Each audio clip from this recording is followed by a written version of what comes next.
Google Tasks és l'aplicació de gestió de tasques integrada en la majoria de les eines de Google. Està disponible des del tauler lateral de la dreta en Gmail, Drive o Chat, entre altres aplicacions.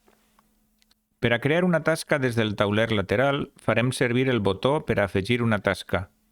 A continuació, hem d'escriure necessàriament el títol de la tasca.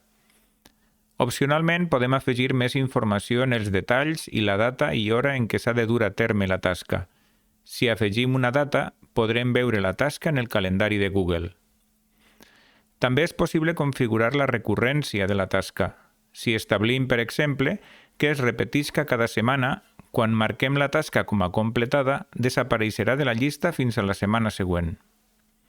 En Calendar veurem totes les instàncies de la tasca, tant les que haurem de fer en un futur com les que hem marcat com a completades, que apareixeran ratllades. Des del tauler podem ordenar les tasques de manera manual arrossegant-les amunt i avall.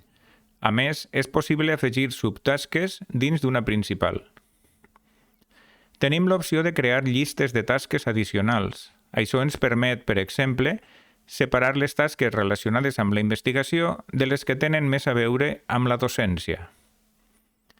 Les funcionalitats que hem vist fins ara estan disponibles des de qualsevol aplicació de Google que compte amb el tauler lateral, però encara disposem d'opcions addicionals en algunes de les eines.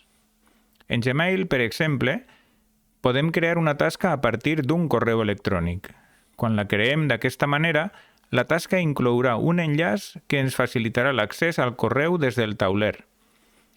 Per als casos en els quals no podem respondre de manera immediata, és una bona manera d'assegurar-nos que no ens oblidem de fer-ho. Aquesta funcionalitat la trobarem també en els missatges directes de Google Chat. En aquest cas, l'enllaç de la tasca ens portarà al punt de la conversa en què es va enviar el missatge. En el cas dels espais, el funcionament és un poc diferent. La tasca no es crea directament en la nostra llista de tasques, sinó que s'afegeix a la llista de tasques de l'espai. Perquè un membre de l'espai puga veure la tasca de la seva llista, hem d'assignar-li la tasca. Si, a més, designem una data per a la tasca, també apareixerà al seu calendari. L'assignació de les tasques no és una funcionalitat exclusiva de Chat. També ho podem fer en els documents de Google. Només hem de crear una llista de comprovació i assignar la tasca mitjançant el botó que trobarem al costat de cada casella. Alternativament, podem fer-ho escrivint el símbol @ i seleccionant l'etiqueta intel·ligent tasca. Una vegada assignada la tasca, veurem la foto de la persona que l'ha de dur a terme al costat de la casella. La tasca apareixerà en la llista de tasques de la persona i si hem afegit una data en el seu calendari. En aquest cas, la compleció de la tasca es pot marcar des de la llista de tasques o des del mateix document on s'ha creat. En qualsevol cas, la llista i el document se sincronitzaran automàticament.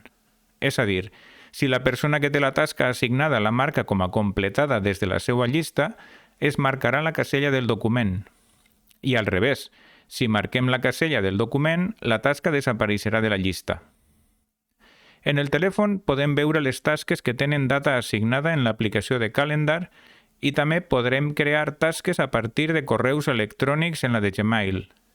Però si volem tenir accés a totes les funcionalitats, haurem de fer servir l'aplicació Google Tasks, disponible per a Android i iOS.